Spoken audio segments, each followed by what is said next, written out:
કૃપા થકી જ મળે છે. આપણને બધાને આ એક અવસર મળ્યો છે, મોકો મળ્યો છે. સત્સંગ મળવો એટલે જીવન જીવવાનો અવસર મળવો, તક મળવી. બાકી બધો જ સમય બીજા માટે વાપરતા હોઈએ છીએ, પણ સત્સંગનો સમય પોતાના માટે વાવવાનો સમય છે. આ આપણો સમય છે. કારણ કે આ સમય, આ ક્ષણો જીવનને તારનારી ક્ષણો છે, ઉગારનારી ક્ષણો છે. સત્સંગનો સમય જીવનનું ભાથું છે.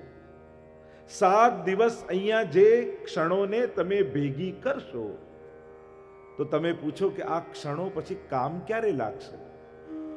તો ક્યારે જ્યારે જીવનનો અંત સમય હશે ને, અને એમ લાગે કે હવે આનો સમય પૂરો, ત્યારે આ સમય તમારી સામે આવીને ઉભા રહી જશે.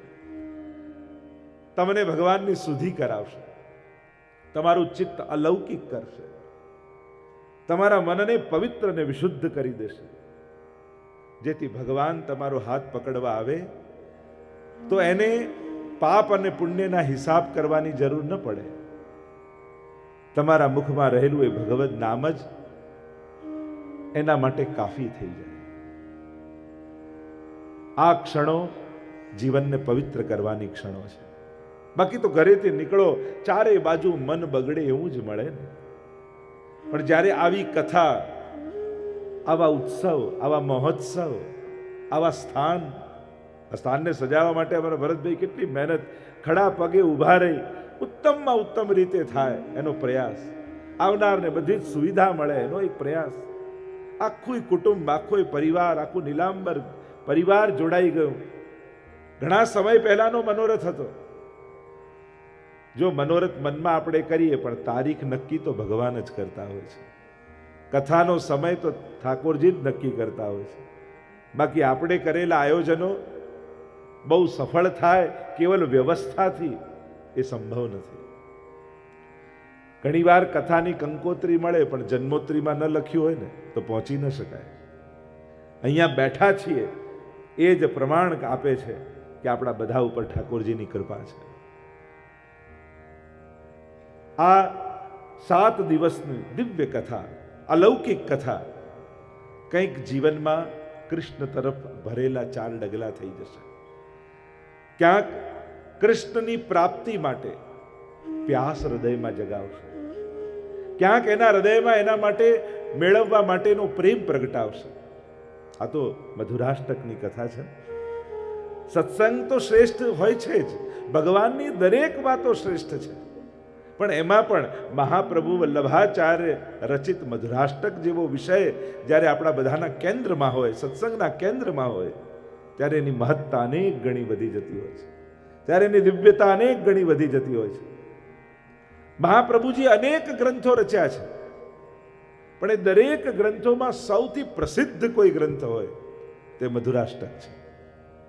ભલે વૈષ્ણવ ન હોય એ પણ મધુરાષ્ટકને ઓળખતો હોય. એ ઉત્તર ભારતનો હોય, પૂર્વ ભારતનો હોય કે દક્ષિણ ભારતનો હોય, પણ પ્રત્યેક ભારતીય આ મધુરાષ્ટકથી પરિચિત છે.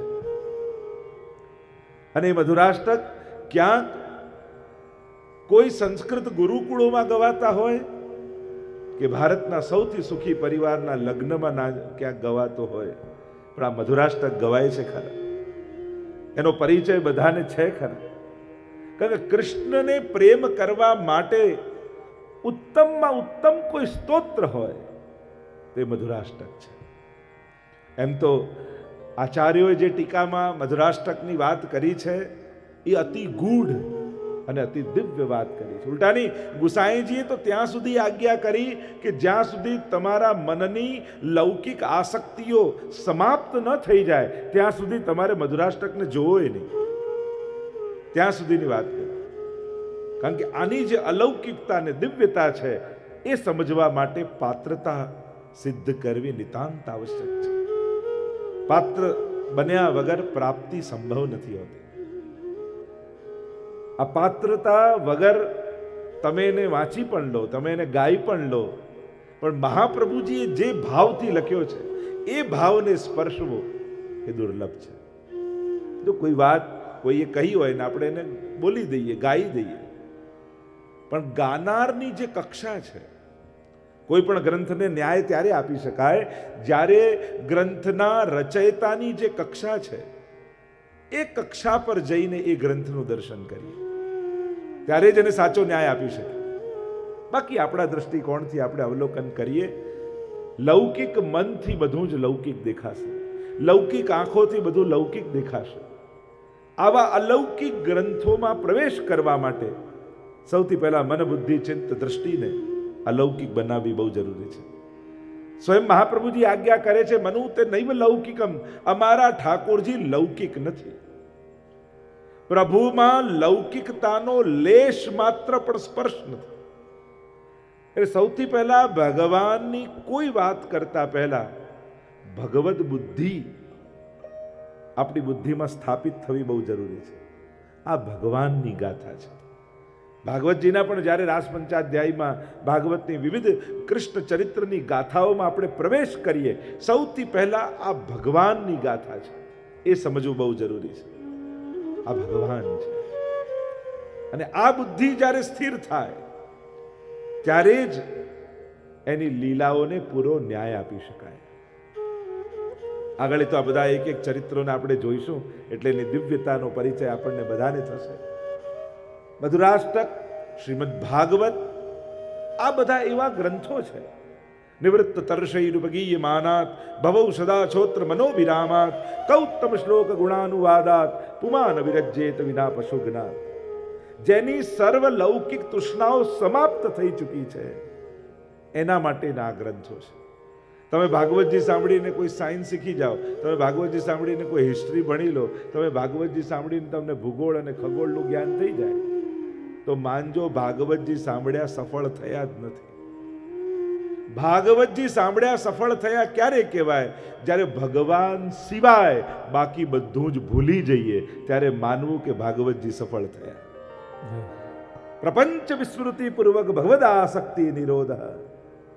સંસારના સર્વ પ્રપંચોની સમાપ્તિ ચિત્તમાં થઈ જાય, સર્વ લૌકિકતા સમાપ્ત થઈ જાય અને કેવલ ને કેવલ અલૌકિક ઈશ્વર હૃદયમાં સમાઈ જાય, તો માનવું કે શ્રવણ કરવું સફળ થયું, ભાગવતજી સાંભળ્યા સફળ થયા. એ જ રીતે આ મધુરાષ્ટક, જો આપણે ત્યાં વેદમાં બ્રહ્મને બે સ્વરૂપે ગાવામાં આવ્યો છે. થોડીક પ્રસ્તાવના બાંધી દઉં અને પછી મધુરાષ્ટકમાં પ્રવેશ કરીશું. બે સ્વરૂપે, એક જ્ઞાન માર્ગ રૂપે, સત્યમ જ્ઞાન અનંતમ બ્રહ્મ. બ્રહ્મના સ્વરૂપની વ્યાખ્યા કરી. બ્રહ્મ કેવો છે? તો કે સત્ય, સત્યરૂપ પરમાત્મા છે, જ્ઞાનરૂપ પરમાત્મા છે અને અનંતમ, આનંદરૂપ પરમાત્મા છે. આ પરમાત્માના સ્વરૂપની જ્ઞાનપરક વ્યાખ્યા વેદ આપે છે, ઉપનિષદો આપે છે. કણકણમાં વ્યાપ્ત છે, સર્વખલેદમ બ્રહ્મ. કયો એવો કણ છે જ્યાં ઈશ્વર ન હોય? એક ચર્ચા જ્ઞાન માર્ગની છે, બીજી ચર્ચા વેદમાં રસ માર્ગની છે, માધુર્ય માર્ગની છે, ભક્તિ માર્ગની છે. અને એટલા માટે બ્રહ્મની વ્યાખ્યા ત્યાં કરી, રસો વૈ સહ. ઈશ્વર કેવો છે? તો કે રસરૂપ છે, આનંદરૂપ છે, માધુર્યયુક્ત છે. જે તમારા ચિત્તમાં પરમ રસરૂપે પરમાત્મા બિરાજેલો છે, તે રસરૂપ પરમાત્માનો અનુભવ કઈ રીતે થાય અને જ્ઞાનરૂપ પરમાત્માનો અનુભવ કઈ રીતે થાય, એ રીતે બે માર્ગ, જ્ઞાન માર્ગ અને ભક્તિ માર્ગ. અને જે માર્ગ ઉપર તમે ચાલવા માંગતા હો એના નિયમો પાળી, તેની ધારણાઓ મનમાં રાખી અને પછી એ રીતે આગળ વધવું પડે.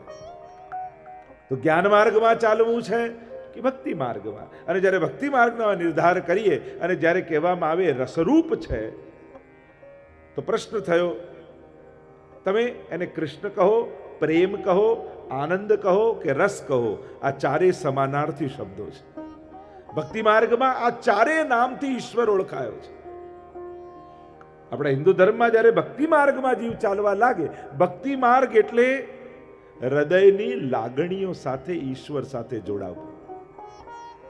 જે લાગણીઓ મનમાં છે જ તમારે ક્યાંય આકાશમાંથી લાગણીઓ પ્રાપ્ત નથી કરવાની. ઈશ્વરને પ્રેમ કઈ રીતે કરવો, એ પ્રેમ ક્યાંથી લાવું, એ તમે શોધવા માંગો, એ તમે શોધવા નીકળો. પણ ભક્તિ માર્ગમાં બહુ સહજ છે.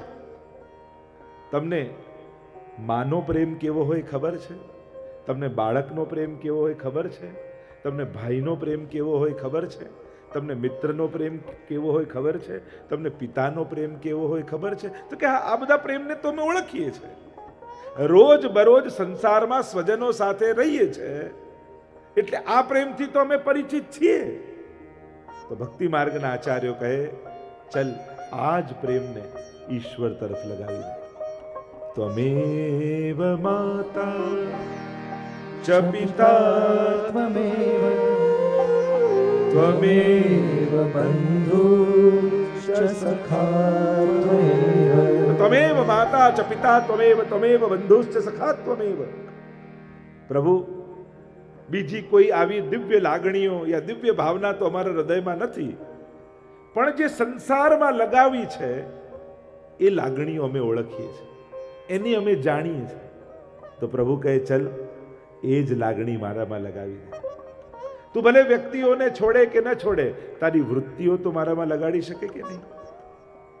એમ કર, તું મંદિરે આવે ને ત્યારે પરિવારમાં જે જે લાગણીઓ છે એ બધી જ લાગણીઓ ભેગી લેતો આવજે, અને એ બધી જ લાગણીઓથી તું મારી સાથે સંબંધ જોડજે.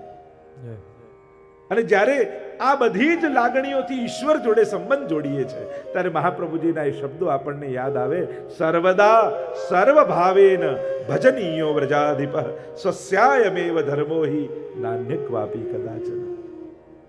સર્વદા સર્વભાવે એને ભજવો, એ જ તો વૈષ્ણવનો ધર્મ છે. એવા પ્રાચીન આચાર્યોના જીવનમાં એવા ચરિત્રમાં કથા આવતી કે એકવાર એક શિષ્ય એમની પાસે આવ્યો અને કહેવા લાગ્યો, ગુરુદેવ, મારે ઈશ્વરને પ્રેમ કરવો છે, મને કશા જોડે પ્રેમ નથી. ગુરુદેવે કહ્યું કે ફરી વિચાર કરી લે, તને કોઈ વસ્તુ, તને ગમતા પદાર્થો, તને ધન, કોઈની જોડે પણ પ્રેમ છે? મને કોઈની જોડે પ્રેમ નથી, મારે ઈશ્વરને પ્રેમ કરવો છે. હજી યાદ કરી લે, ગુરુદેવે કહ્યું, કોઈ વ્યક્તિ જોડે તને પ્રેમ છે? તારા પિતા, માતા, ભાઈ, બંધુ, સખા, કોઈની જોડે પ્રેમ ખરો? મને કોઈની જોડે પ્રેમ નથી, મારે ઈશ્વરને પ્રેમ કરવો છે. ગુરુદેવે કહ્યું, હજી ફરી વિચાર કરી લે, કોઈ જીવ જંતુ પદાર્થ, ક્યાંક કોઈક લાગણી ખરી? કશામાં મને પ્રેમ નથી, મારે ઈશ્વરને પ્રેમ કરવો છે. ત્યારે ગુરુદેવે એમ કહ્યું કે તારું કાંઈ નહીં થઈ શકે. તું કોઈને પણ પ્રેમ કરતો હોત ને તો તારા એ પ્રેમને હું ઈશ્વર તરફ વાળી દેત, પણ તારામાં પ્રેમ જ નથી તો તું ઈશ્વરને પ્રેમ ક્યાંથી કરી શકવા? ક્યાંક તારી લાગણી હોત, ક્યાંક તારો ભાવ હોત તો મારા માટે કામ બહુ સહેલું થઈ જાત. મારે એ લાગણીઓને કેવલ ઈશ્વર પરક જ કરવાની મળે, પણ તારામાં તો એ ભાવનું ધન જ નથી, એ લાગણીઓ જ નથી. પછી તું કોઈને પ્રેમ નથી કરતો તો ઈશ્વરને પણ પ્રેમ તું ક્યાંથી કરી શકવાનું? એ લાગણીઓ લાવીશ જ ક્યાંથી? કારણ કે પ્રેમનું સર્વોચ્ચ પવિત્ર સ્વરૂપ એ જ ભક્તિ છે. જ્યારે એ જ તમારા હૃદયમાં રહેલી આ બધી લાગણીઓ પવિત્ર થતા થતા થતા પરમ તરફ લાગી જાય, એટલે એ જ લાગણીઓ ભક્તિનું રૂપ ધારણ કરી. એ જ તમારા ઇમોશન્સ, જે તમને એમ લાગતા હતા કે બંધાન આ સંસારમાં બાધક છે, અમને પાડનારા છે, બાંધનારા છે, અમારું પતન કરનારા છે, પણ એ જ લાગણીઓનું વિશુદ્ધિકરણ સત્સંગ દ્વારા જ્યારે થાય, જો આ સત્સંગ શું કામ કરે છે? તમારી લાગણીઓને વિશુદ્ધ કરે છે, તમારા પ્રેમને પવિત્ર કરી પરમ તરફ લઈ જાય છે. કારણ કે આ જ પ્રેમ અપવિત્ર અને મિશ્રિત હશે અને ઉત્તમ તરફ નહીં હોય તો આ જ લાગણીઓ બંધન કરતા થઈ જશે, આ જ લાગણીઓ પતનકારક થઈ જશે. પણ જ્યારે સત્સંગમાં આવીને બેસો, ગુરુના સાનિધ્યમાં બેસો, ભાગવતજીના સાનિધ્યમાં બેસો, ત્યારે તમારા મનની લાગણીઓ પવિત્ર થતા થતા પરમ તરફ થઈ જાય. કારણ કે તમને એમ થાય કે આ મારો પરમ વિશુદ્ધ પ્રેમ. જ્યારે પ્રેમ પવિત્ર થાય ને ત્યારે હીનમાં લગાવવાની ઈચ્છા ન થાય. એમ થાય કે આટલું પ્રેશિયસ, આટલું જેની કિંમત ના આંકી શકાય એ મારો પ્રેમ છે, પરમ પવિત્ર છે.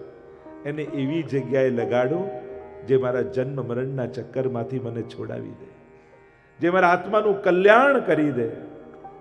આવો ભાવ જ્યારે મનમાં જાગે ત્યારે હૃદયમાં રહેલી આ જ લાગણીઓ ઉદ્ધારના કારણ બની જાય. તો બીજો માર્ગ વેદે બતાવ્યો રસમાર્ગ, રસરૂપ ઈશ્વરની વાત. તો કૃષ્ણ કહો, પ્રેમ કહો, આનંદ કહો કે રસ કહો, આ બધા જ સમાનાર્થી શબ્દો. ઈશ્વરને જુદી જુદી જગ્યાએ જુદા જુદા રૂપે આમ કહેવામાં આવ્યો. પ્રેમ હરિ કો રૂપ હૈ, જો હરિ પ્રેમ સ્વરૂપ, એક હોય દ્વય યો લસે, જો સૂરજ અરુધુ. જેમ સૂરજ અને નો તાપ જુદા નથી, એમ પરમાત્મા અને પ્રેમ બે જુદા નથી. આમ આ પ્રેમ માર્ગની ગાથામાં જો આપણે જઈએ, આ પ્રેમ માર્ગના પથિક જો આપણે બનીએ છે, તો આ રસરૂપ પરમાત્માને અનુભવ કરવાનો પ્રકાર શું? રસની પ્રાપ્તિ કેમ થાય? તો શાસ્ત્રોમાં વિભાવ અનુભાવ વિચારી સંયોગાત રસ નિષ્પત્તિ, સાહિત્ય શાસ્ત્ર આપણને આપે છે. વિભાવ અનુભાવ વિચારી સંયોગાત રસ નિષ્પત્તિ. રસની નિષ્પત્તિ કઈ રીતે થાય? રસનો અનુભવ કઈ રીતે થાય? અને એટલા માટે કૃષ્ણ ભક્તિ માર્ગમાં, આ માધુર્ય માર્ગમાં, આ વિશુદ્ધ ભક્તિના માર્ગમાં અનેક અનેક લાગણીઓ સાથે ઈશ્વરને ભજવામાં આવે છે. સર્વભાવે, સર્વભાવો સાથે ભજીએ છીએ. એટલે કે કૃષ્ણ પ્રેમી બની કૃષ્ણ પાસે જાઓ. જાણે તમે એક ગોપી છો અને કૃષ્ણ તમારો પ્રિયતમ છે. આ ભાવ લઈને જ્યારે જાઓ છો ત્યારે કૃષ્ણ કંઈક જુદો લાગે છે. તો આ ઘણી બધી ગાથાઓની ચર્ચા આપણે બધાએ મધુરાષ્ટકમાં કરવાની છે. અને જેમ જેમ મધુરાષ્ટકના વિષયમાં પ્રવેશ કરતા જઈશું ત્યારે આ ભાવના વિશુદ્ધિકરણને કરતા કરતા ઈશ્વર પરક આપણી ચિત્તની વૃત્તિઓ થશે અને પરમ પરમાત્મા કૃષ્ણમાં મધુરતાનો અહેસાસ આપણને થશે. મધુરાષ્ટકના પ્રાગટ્યની થોડી ચર્ચા કરી લઈએ. શ્રી મહાપ્રભુજી વ્રજમાં પધાર્યા છે. વ્રજમાં પધાર્યા, ઠકરાણી ત્રીજનો દિવસ છે. સાક્ષાત યમુનાજી પ્રગટ થયા ગોકુલના ઘાટમાં. યમનાષ્ટકની રચના મહાપ્રભુજીએ કરી. 7 દિવસ પારાયણ કરવા માટે મહાપ્રભુજી બિરાજી ગયા ભાગવતજી. 7 દિવસ સુધી પારાયણ થયું. એકાદશીનો દિવસ આવ્યો, જેને આપણે પવિત્રા એકાદશી કહીએ છીએ. પુષ્ટિ માર્ગનો પ્રાગટ્ય દિવસ. જો આ મધુરાષ્ટકની રચના કેવા પવિત્ર ક્ષણોમાં થઈ છે એની ચર્ચા કરી રહ્યા છે. પવિત્રા એકાદશીનો દિવસ ઠાકોરજી પધારશે એવો નિર્ધાર મનમાં મહાપ્રભુજીને છે. પોતાના હાથે 360 તારના સૂતરના પવિત્ર મહાપ્રભુજી બનાવીને સિદ્ધ કરીને રાખ્યા છે. મિશ્રી દુનામાં તૈયાર રાખી છે. આખો દિવસ વ્યતીત થઈ ગયો. ભાગવતજીનું પારાયણ પૂરું થયું છે અને મહાપ્રભુજીને ચિંતા થઈ કે જે કાર્ય કરવા માટે હું ભૂતલ પર આવ્યો છું. જો મહાપ્રભુજીના ભૂતલ પર આવવાના અનેક કારણો આપણે ત્યાં ચર્ચા કરવામાં આવે છે કે ઠાકોરજી વલ્લભાચાર્ય સ્વરૂપે ભૂતલ પર કેમ આવ્યા. એનું પહેલું કારણ એ બતાવ્યું, શ્રી ભાગવતના ગૂઢ અર્થોને પ્રગટ કરવા માટે. કારણ કે ભાગવતજી પ્રગટ તો થયું પણ બધા પોતાના મનોકલ્પિત અર્થો કરે છે. અને વિદ્વાનો પણ જ્યારે સાચા અર્થો નથી બતાવતા ત્યારે પ્રભુને એમ થયું, દયા નિજ મહાત્મ્યમ કરિષ્યન પ્રકટમ હરિ વાણ્યા યદા તદા સ્વાસ્યમ પ્રાદુર્ભૂતમ ચકારહી. સર્વોત્તમ સ્તોત્ર. જ્યારે પ્રભુના મહાત્માને કોઈ વર્ણિત ન કરી શક્યું ત્યારે પ્રભુને પોતાને એમ થયું કે હવે મારે પોતે જ ભૂતલ પર આચાર્ય રૂપે જઈ અને ભાગવતના અર્થોને પ્રગટ કરી મારા મહાત્માને ભૂતલ પર પ્રસ્થાપિત કરવું પડશે. અને આમ વિચાર કરી સ્વયં પ્રભુ મહાપ્રભુ સ્વરૂપે ભૂતલ પર પધાર્યા અને ભાગવતજીના અર્થો 7 રીતે 7નો એકાર્થ કરી અને પ્રગટ કર્યો. શાસ્ત્રે સ્કંદે પ્રકરણે અધ્યાયે વાક્ય પદેક્ષરે એકાર્થ સપ્તધા જાનન અવિરોધેન મુચ્યતે. આમ 7 રીતે શાસ્ત્રથી લઈ અક્ષરે અક્ષરના અર્થ કર્યા ભાગવતજીના. એ ભાગવતાર્થ પ્રકરણ અને સુબોધનીજી આ બંનેના માધ્યમથી મહાપ્રભુજીએ ભાગવતજીનું સાચું મહાત્મ્ય સર્વની આગળ પ્રગટ કર્યું. એટલે આજે પણ દુનિયાભરમાં ક્યાંય ભાગવત કથા થતી હોય, કોઈ મહાપ્રભુજીનું નામ લે ન લે એ વાત જુદી, પણ મહાપ્રભુજીએ બતાવેલા અર્થોનો આશ્રય તો કરવો જ પડે. એના વગર ભાગવત કથા ન થઈ શકે. એવું સુંદર અર્થો મહાપ્રભુજીએ પ્રગટ કર્યા છે. અને સૌથી મોટું કાર્ય મહાપ્રભુજીએ એ કર્યું કે ભાગવતજીને ચોથા પ્રમાણ ગ્રંથ રૂપે સ્વીકૃત કરાવ્યું. પ્રમાણ એટલે ઓથેન્ટિક ગ્રંથ.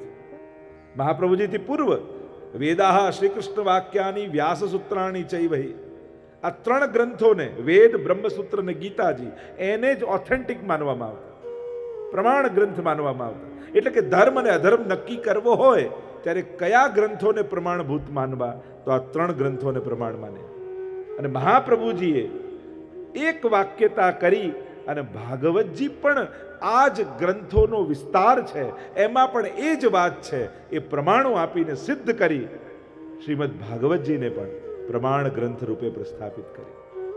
અને આમ આ ચાર પ્રમાણ ગ્રંથો મહાપ્રભુજીએ ચોથા પ્રમાણ ગ્રંથ રૂપે ભાગવતજીને સ્થાપિત કર્યું છે. આ મોટી દેન. બીજું પ્રાગટ્યનું કારણ સેવા માર્ગ જગતમાં પ્રગટ કરવો.